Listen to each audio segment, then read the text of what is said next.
Makakausap po natin ngayon dating presidential spokesperson, Harry Roque. Magandang gabi po sa inyo, Attorney Roque.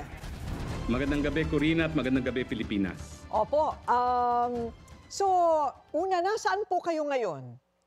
Ako po ay nasa The Hague, Netherlands. Ayun. So, you never left mula po noong dinamayan po ninyo si dating Pangulong Duterte.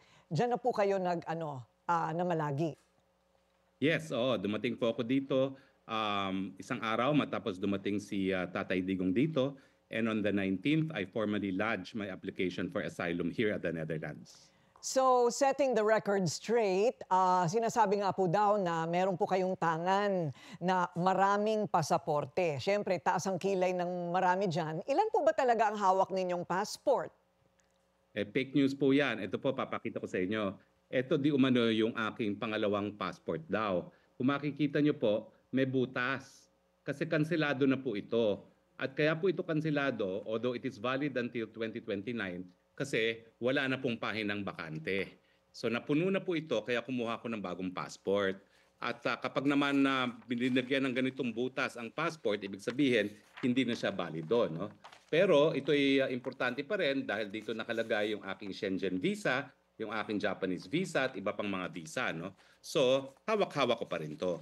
Pero yung aking current passport ay nasa possession na po ng Embahada ng Netherlands. Sa totoo, Corina, hindi ko maintindihan kung anong makukuha ni Secretary Boying Rimulya dun sa pagsisinungaling na marami daw akong passport.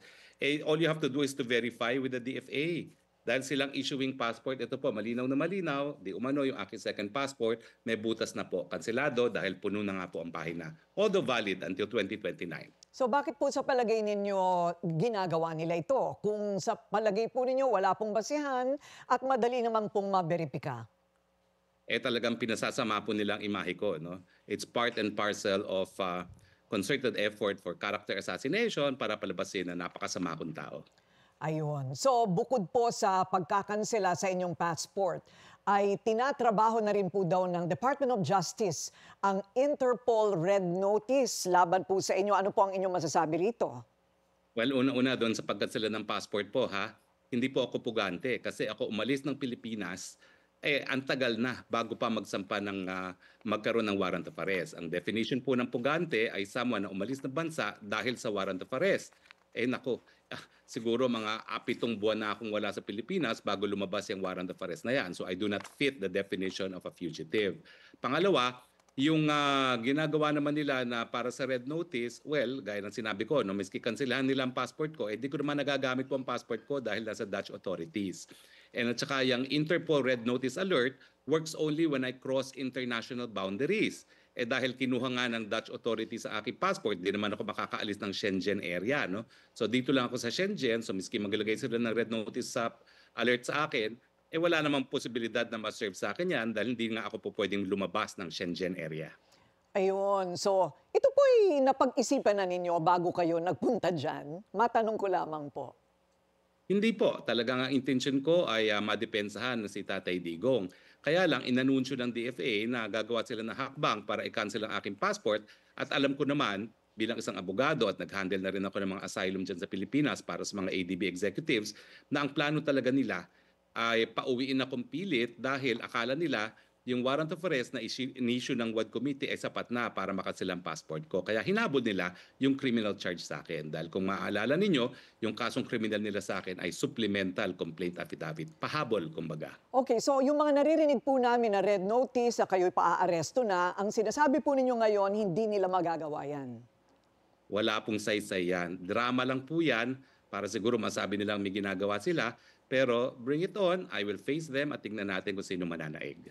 May mga lumabas din po na ulat na may mole o espiya daw kayo sa loob ng DOJ. Kaya parati daw po ninyong alam yung kanilang mga gagawin at nauunahan po ninyo sila.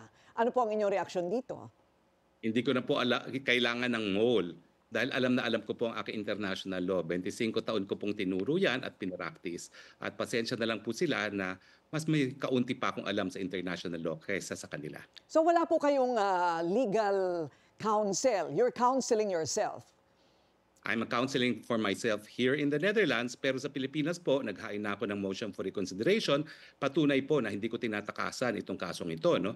Dahil aktibo po akong humihingi ng lahat ng remedyo, hindi lang po sa loob ng DOJ, kung hindi po sa hukuman matapos ang DOJ. Yung inyo pong asylum application dyan po sa Netherlands, umuusad po ba?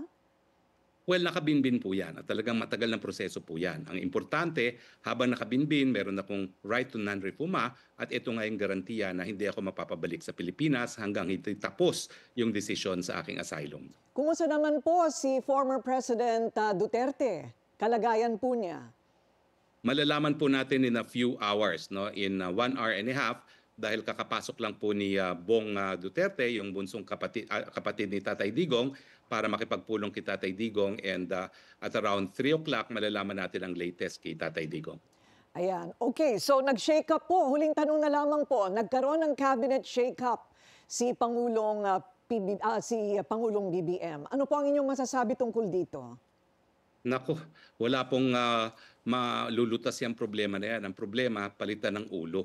Siya ang mag-resign, wag yung kanyang mga gabinete. Dahil ang puno po, hindi yan po pwede magbunga ng ibang bunga. No? Siyempre, kung ano yung puno, yun din ang bunga.